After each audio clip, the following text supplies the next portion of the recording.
Primi bilanci della commissione prefettizia di Lavagna dopo 3 anni di commissariamento del comune. Alcuni risultati importanti sono stati raggiunti, c'è rammarico per la dichiarazione di dissesto.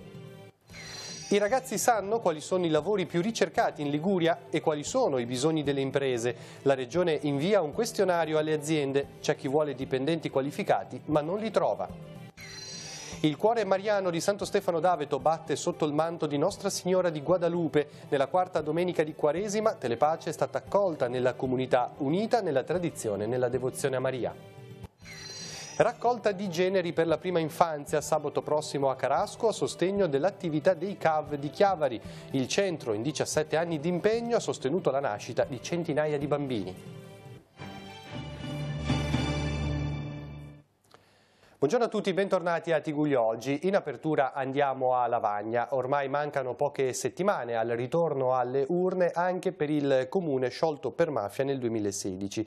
Questi 3 anni sono stati dedicati dalla commissione prefettizia, da una parte al risanamento della situazione contabile dell'ente, dall'altra per debellare la piaga delle infiltrazioni malavitose all'interno dell'amministrazione, ragione principale dello scioglimento del Consiglio comunale. Ma quali sono i risultati raggiunti? Sentiamo. Noi riteniamo di aver adottato tutti gli accorgimenti necessari e di aver agito appunto per contrastare questo rischio. Poi naturalmente la risposta l'avremo ex post. C'è ancora la presenza della mafia all'interno del comune di Lavagna. La risposta effettiva, ribadiscono i commissari, si saprà davvero con l'avvio del prossimo ciclo amministrativo, quando si capirà quanto la macchina comunale si confermerà davvero impermeabile ad ogni influenza esterna. Per arrivare a questo, però, per tracciare una strada il più possibile lineare e sicura, l'impegno è stato tanto in questi 3 anni di gestione commissariale. La triade, insediatasi nel giugno 2016, guidata nei primi 2 anni dal commissario D'Attilio e da settembre 2018 dalla dottoressa Triolo, ha lavorato su diversi aspetti. Abbiamo adottato una serie di accorgimenti che consentono di dare maggiore libertà ai dipendenti nell'esercizio del loro dovere, per cui di essere meno condizionati dall'esterno, eccetera. Penso a alcuni regolamenti su cui siamo intervenuti, che riducono in parte la discrezionalità della pubblica amministrazione per consentire un maggiore rispetto alle regole o che comunque garantiscono una migliore trasparenza. Sciolto per infiltrazioni mafiose, dopo l'inchiesta della Procura che ha portato alla luce intrecci decennali tra la politica e l''ndrangheta attiva sul territorio lavagnese, nel corso del tempo per il comune sono venute a galla altre problematiche, prima fra tutte il suo precario assetto finanziario fortemente debitorio. Di qui la dichiarazione di dissesto, confermato con la bocciatura della Corte dei Conti del piano di rientro presentato dalla Commissione. Decisione questa che ha lasciato un po' l'amaro in bocca dei commissari, che comunque tracciano un bilancio sicuramente positivo del loro operato. Siamo riusciti ad intervenire sulla struttura organizzativa del comune, cercando di renderla, come dire, meno permeabile ai condizionamenti esterni. Siamo riusciti ad intervenire su alcuni abusi edilizi che erano stati commessi sul territorio. Penso tra tutti alla demolizione della Veranda Ostigoni, che comunque era stato anche uno dei problemi che poi aveva portato allo scioglimento del comune. Cambiamo argomento. Gli studenti sanno quali sono le professioni più ricercate in Liguria e quali sono i bisogni delle imprese. Per rispondere a questi quesiti, la Regione invierà a breve un questionario a tutte le aziende della Liguria. La situazione infatti non è rosea, ci sono attività che cercano dipendenti qualificati e non li trovano. Sentiamo. Ci sono aziende liguri che cercano periti informatici, tecnici e ingegneri, eppure non li trovano. Ad esempio servono programmatori, ma non ce ne sono abbastanza. La situazione è delineata da Regione Liguria, secondo cui c'è un grande gap di competenze in ambito tecnologico e digitale. Si è visto di recente a Genova con la manifestazione Futura. C'è una spinta al cambiamento, soprattutto in campo digitale, che arriva dai ragazzi stessi. Se in passato gli studenti hanno compiuto percorsi diversi, dice l'ente regionale, è perché nessuno, dalle aziende alle istituzioni, li ha stimolati in modo corretto. Ora è necessario che il gap non si allarghi e che i giovani possano scegliere un lavoro avendo la certezza di trovare l'occupazione, ma non sarà facile recuperare il tempo perduto. Negli ultimi anni il legislatore ha proposto un modello di dimensionamento scolastico che ha in qualche modo creato un circolo vizioso. Da un lato è stato migliorato il processo di orientamento perché comunque c'è una attenzione consapevole già nel primo ciclo di istruzione al problema. Dall'altro però c'è una tendenza delle scuole superiori a vivere il problema dell'orientamento come un problema di sopravvivenza dell'istituzione scolastica stessa. L'accaparramento degli studenti è un ostacolo alla crescita perché non si mette al primo posto il futuro lavorativo dei ragazzi. Regione Liguria ha chiesto al Ministero un sistema più tollerante nei requisiti numerici affinché le scuole possano avere autonomia gestionale. Il cambio di passo tuttavia è già in atto. Le aziende hanno capito che non si trovano i lavoratori necessari, che serve un orientamento più forte e andare di più nelle scuole. Credo che dobbiamo crescere insieme, anche perché a volte il rischio che lo stagista stia un mese a fare fotocopie c'è. Per captare le necessità del mondo del lavoro, a breve la Regione, tramite le Camere di Commercio, invierà a tutte le aziende liguri un questionario. Sarà un monitoraggio per programmare al meglio il futuro dei giovani a tutti i livelli, dai licei alla formazione professionale all'università. Piccolo smottamento lungo la strada di San Bernardo a Sestri Levante. Questa notte intorno alle 23 i vigili del fuoco del distaccamento di Chiavari sono dovuti intervenire in località Costa Secca per alcuni massi caduti sulla carreggiata. L'intervento si è risolto senza particolari problemi. E siamo all'informazione religiosa. Nella quarta domenica di Quaresima le telecamere di Telepace sono state accolte nella chiesa di Nostra Signora di Guadalupe a Santo Stefano d'Aveto. Sebbene territorialmente nella diocesi di Piacenza Bobbio, la comunità è legata al Tigullio, dove molti avetani negli anni si sono trasferiti per ragioni di lavoro o familiari. La trasmissione della messa domenicale ci ha permesso di conoscere meglio questa realtà. Vediamo. A Santo Stefano d'Aveto batte un cuore mariano. La comunità, che negli anni ha risentito del progressivo spopolamento delle vallate, trova un elemento di unità nella comune devozione alla Madonna, venerata con il titolo di Nostra Signora di Guadalupe, titolare dell'omonimo santuario al centro del paese. Qui le telecamere di Telepace sono state accolte nella quarta domenica di Quaresima. C'è un gruppo che partecipa comunque tutti i giorni, la domenica siamo più numerosi e poi durante l'estate la comunità si accresce di tutti i turisti e siamo molti di più, ecco. Le persone più anziane sono testimoni dei mutamenti del paese, sia nel numero degli abitanti sia nelle tradizioni. C'è però un legame solido che non si spezza, nemmeno per coloro che hanno scelto di andare a vivere altrove. Anche i giovani, forse non sembra, però poi alla fine la devozione della Madonna di Guadalupe è proprio... Io vedo anche le mie figlie, quelle che sono lontane, eppure loro la devozione per la Madonna è sempre presente, anche se si sono sposate lontano. Chi vive in questa comunità racconta di un ambiente a misura d'uomo dove sono mantenuti in vita i valori dell'amicizia e della solidarietà comune. Chi vive qua è comunque in un'isola felice.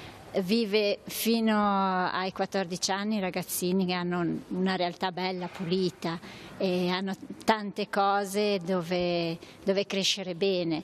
Poi noi speriamo sempre che la Madonna li aiuti anche dopo a prendere strade non brutte. Un elemento ulteriore di unità è rappresentato dal coro, che riunisce elementi di diverse frazioni. Il coro è nato tantissimi anni fa, era un coro parrocchiale della parrocchia di Santo Stefano, negli anni si è evoluto, adesso abbiamo anche bambini e capita che ci vengano anche ad aiutare dalle altre parrocchie, quindi dalla parrocchia delle Grezie, oggi avevamo dei bambini dalla parrocchia di Amborzasco, perché comunque cerchiamo sempre di fare una comunità più ampia e integrata dalle varie parrocchie, dai vari componenti, diciamo, delle varie parrocchie.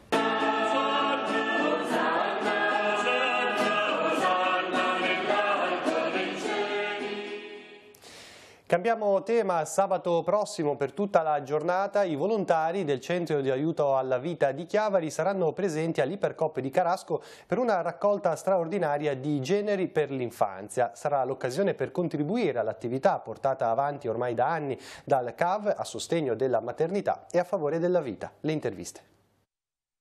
Vale la pena di accogliere ogni vita perché ogni persona umana vale il sangue di Cristo stesso. Il tweet di Papa Francesco in occasione della giornata per il nascituro suona come un motto per i volontari che si adoperano nei centri di aiuto alla vita, anche nel territorio diocesano. L'obiettivo è proprio quello di favorire la maternità e sostenere la nascita di un figlio. L'attività principale sarebbe quella di aiutare la mamma che ha difficoltà a pensare di riuscire a portare a termine una gravidanza, perciò potrebbe pensare drammaticamente di abortire,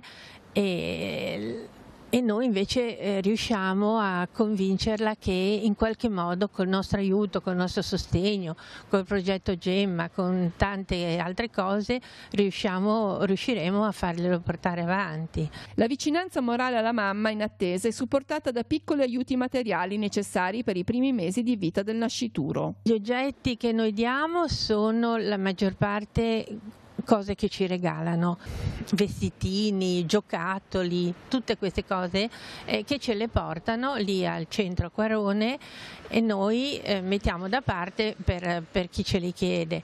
I CAV promuovono anche il progetto Gemma, che si concretizza in un aiuto economico mensile di 160 euro consegnato alla mamma negli ultimi 6 mesi di gravidanza e per il primo anno di vita del neonato. Li abbiamo da tante persone generose, dall'8 per 1000, dal 5 per 1000, dall'offerta delle primule una volta all'anno e da anche famiglie che, conoscendoci, pensano di poterci aiutare in questo modo. Anche gruppi di amici, perché 16 colleghi si mettono insieme 10 euro al mese e riescono così a far nascere un bambino. Penso che sia una cosa bellissima, ecco. Il centro di aiuto alla vita di Chiavari opera attraverso le sue 2 sedi al centro Benedetto Acquarone, dove i volontari sono presenti il martedì e il giovedì dalle 15 alle 17, all'Opera Madonnina del Grappa di Sesti Levante, dove lo sportello è aperto il giovedì dalle 10 alle 12. Si svolge domani la tradizionale giornata del volontariato organizzata dal Liceo Marconi del Pino di Chiavari. Gli studenti incontreranno i rappresentanti di varie associazioni del territorio, un'iniziativa che si svolgerà dalle 8:30 alle 12:30. Tra i sodalizi che vi parteciperanno c'è l'Associazione Italiana contro l'Epilessia Onlus, la cui presidente regionale è Luigia Guglielmana. Tra le finalità del gruppo, si legge in una nota, c'è quella di far conoscere la malattia alle nuove generazioni e la lotta alla disinformazione e al pregiudizio. Ora spazio all'economia, come di consueto il giovedì. La riforma del terzo settore impone a tutti gli enti una decisione in merito alla veste giuridica da assumere in futuro. Le organizzazioni di volontariato e le associazioni di promozione sociale che adesso sono iscritte nei registri regionali dovranno modificare i propri statuti entro il 2 di agosto, questo per continuare ad usufruire delle agevolazioni. Ma vediamo i dettagli nella scheda della settimana.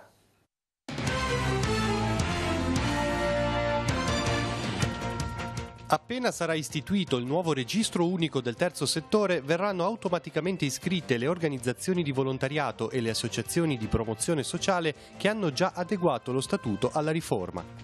Pertanto gli enti devono decidere se adattare i propri statuti soltanto alle modifiche obbligatorie previste dalla riforma, in tal caso potranno farlo con le maggioranze dell'assemblea ordinaria, o se introdurre ulteriori modifiche necessarie se ci sono stati approfondimenti. Dal sito della Regione o del Celivo si possono scaricare gratuitamente i modelli di statuto approvati da un tavolo di studio composto da Regione, Ordine dei Dottori Commercialisti, Celivo e Forum del Terzo Settore. Le associazioni che usano questo modello devono deliberarne l'adozione con le maggioranze rafforzate e non con quelle dell'Assemblea ordinaria. È importante che le organizzazioni di volontariato e le associazioni di promozione sociale analizzino gli scopi e le attività svolte per capire se rientrano tra quelle previste dall'articolo 5 della riforma e scrivano vicino a ogni attività la corrispondente lettera prevista dalla legge. Abbiano un numero di soci maggiore a 7, rispettino la proporzione volontari e operatori retribuiti prevista dalla legge, verifichino di possedere requisiti come la redazione di bilancio, di missione, le modalità di devoluzione del patrimonio in caso di scioglimento, l'adozione dell'organo di controllo in caso di superamento di alcuni limiti. Infine, garantiscano la gratuità assoluta delle prestazioni svolte dai volontari, che non possono essere retribuiti in alcun modo. Gli enti dotati di personalità giuridica e quelli che avranno la qualifica di enti filantropici dovranno obbligatoriamente assumere le modifiche con atto notarile. Negli altri casi è sufficiente un verbale di assemblea registrato all'Agenzia delle Entrate e poi trasmesso alla Regione. Le Onlus e gli altri enti del terzo settore saranno oggetto di successivi approfondimenti. Uno sguardo a Genova, alla cronaca, intervento nella notte dei vigili del fuoco per una fuga di gas in via Chiaravagna. A seguito di alcuni lavori di scavo per la posa delle fibre ottiche, un escavatore ha tranciato un tubo del gas metano provocandone la perdita. Sul posto i reti per la riparazione, la strada è stata chiusa al traffico. E sempre i vigili del fuoco sono intervenuti nella prima serata di ieri in via Torrazza a Pra per l'incendio di un'automobile. L'intervento ha permesso di evitare che il rogo si propagasse al vicino bosco.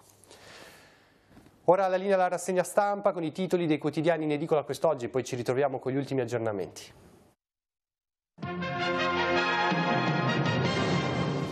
Avvenire apre con la fotonotizia, una foto pubblicata su tutti i quotidiani del mondo, è questa del buco nero, fotografato un buco nero. Abbiamo visto l'invisibile, Einstein aveva ragione sulla relatività. La ricerca di un gruppo internazionale con l'Italia di astronomi ha permesso l'eccezionale risultato. E poi la Corte di Pilato, per i figli da utero in affitto la CEDU lascia spazio al riconoscimento della genitorialità, la sentenza: gli stati non sono obbligati alla registrazione ma deve essere possibile l'adozione, quindi da qui il titolo alla Corte di Pilato che se ne lava un po' le mani. SOS disperato, 8 in mare, salvati, riportati in Libia, interviene la Guardia Costiera, 8 dispersi, 20 persone soccorse con ritardo e riportate sulle coste libiche.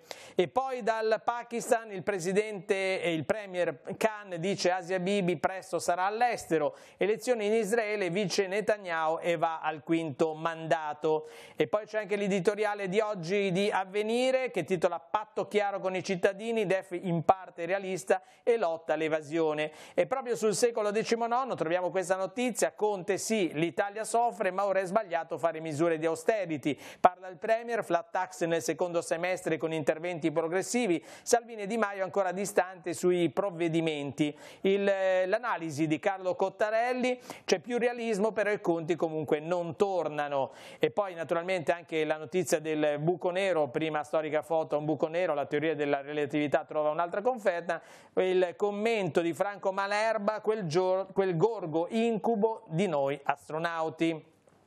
Si va verso il derby, festa dello sport per Genova e appunto oggi questa foto che ritrae Quagliarella e Pandev, due simboli delle due squadre genovesi. Da Vigo in seminario il liceo linguistico aprirà la succursale a Chiavari, ha approvato anche il contratto di affitto. E poi dopo la riapertura della 227 Portofino ora vuole il tunnel di collegamento veloce con Santa e Rapallo, c'è l'ok di Toti e Bucci che però dicono ma solo se possiamo permettercelo.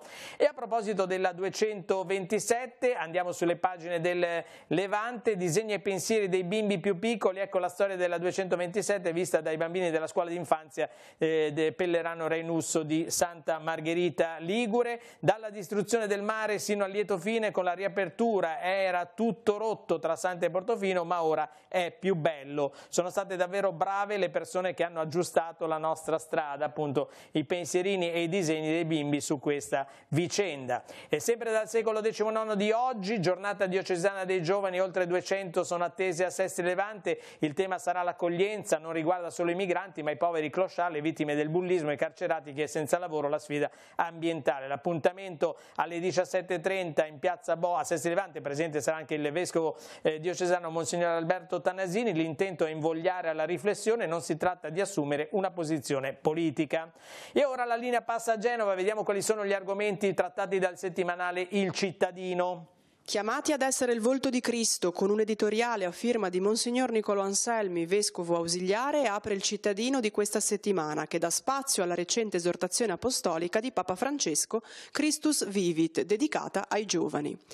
Di spalla tra gli appuntamenti celebrati in diocesi il ricordo del massacro della Benedicta nel 75° anniversario dell'eccidio. Alla cerimonia commemorativa a Bosio anche il cardinale arcivescovo e il sindaco Marco Bucci. Risalto poi nel taglio basso della prima pagina alla giornata della solidarietà a sostegno dei centri d'ascolto celebrata in diocesi lo scorso 7 aprile. Nelle pagine interne la cronaca del servizio della pastorale giovanile nei luoghi di carità e l'omelia dell'arcivescovo. Infine una tradizione che si rinnova ogni anno nel periodo di Pasqua, le sante messe nelle aziende celebrate dal cardinale. Un articolo dei cappellani del lavoro mette in risalto questa attenzione della Chiesa verso il mondo del lavoro. Tutte le altre notizie all'interno del giornale sul nostro sito www.ilcittadino.ge.it.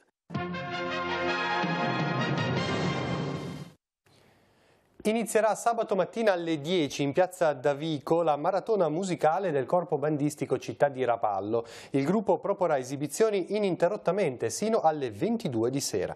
L'obiettivo è quello di raccogliere fondi per la realizzazione di una passerella per permettere l'accesso ai disabili alla spiaggia di via Avenaggi. Durante l'esibizione saranno raccolte offerte in cambio delle quali sarà donato un braccialetto con il logo della manifestazione. Inoltre sarà possibile anche acquistare una delle t-shirt ideate per l'evento. State vedendo le foto.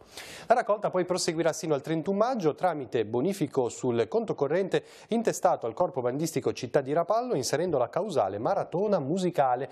Tutte le informazioni e anche il numero del codice IBAN sul nostro sito teleradiopace.com. Ora ci spostiamo in redazione per gli ultimi aggiornamenti dove c'è Andrea Capitani. A te Andrea. Grazie Maurizio, buongiorno a tutti. Si arricchisce di nomi importanti il percorso verso la sesta edizione del Festival della Parola a Chiavari, la rassegna che da giovedì 30 maggio a domenica 2 giugno animerà la città con incontri culturali, parole, spettacoli e presentazioni. Dunque il tema di questa edizione è il dialogo, due i personaggi simbolo, ovvero Leonardo da Vinci, della cui morte quest'anno ricorre il 500° e Lucio Dalla. I primi grandi ospiti annunciati nella sesta edizione sono Moni Ovadia, Dario Vergassola e Federico Rampini. Saranno loro alcuni dei protagonisti dei 4 giorni di appuntamenti, anche quelli alla sera all'Agorà della Parola, la tensostruttura che sarà allestita come lo scorso anno in piazza Nostra Signora dell'Orto a Chiavari. È tutta, a te la linea. Bene, grazie. Concludiamo dando lo sguardo ad alcuni appuntamenti. Intanto domani è sabato, come accade in molte parrocchie della diocesi, sul piazzale di San Giovanni Battista a Chiavari i volontari saranno presenti per distribuire palme e ramoscelli d'ulivo. Le offerte raccolte in questo caso saranno devolute alle attività della Caritas parrocchiale. Come tradizione, il Panathlon Club Tigullio Chiavari organizza la cerimonia di premiazione degli atleti del Tigullio che si sono particolarmente contraddistinti nell'annata precedente. L'evento si terrà domani, 12 aprile, nella sala Ghio-Schiffini della Società Economica a partire dalle 16. Novità di quest'anno, l'introduzione del premio alla comunicazione sportiva intitolato alla memoria di Stefano Sanguinetti, già presidente del sodalizio. Il riconoscimento sarà assegnato alla nostra emittente, a Radio Aldebaran e a Nicolò Pagliettini. Infine, sempre domani, il Circolo Golf e Tennis di Rapallo ospita una gara di golf il cui ricavato andrà a favore della comunità di San Patrignano. Si tratta della prima edizione di un'iniziativa promossa e realizzata da Manu Mondini e Francesca Clavarino, ambasciatrici di San Patrignano a Genova. 30 giocatori professionisti provenienti da tutta Italia e 90 dilettanti si sfideranno sul green rapallese a partire dalle ore 13. Alla sera, verso le 19, premiazione e cena conclusiva, i premi saranno prodotti realizzati all'interno della comunità. È tutto per questa edizione del telegiornale, ci ritroviamo questa sera alle 19:15. Grazie per l'attenzione e buon proseguimento di giornata.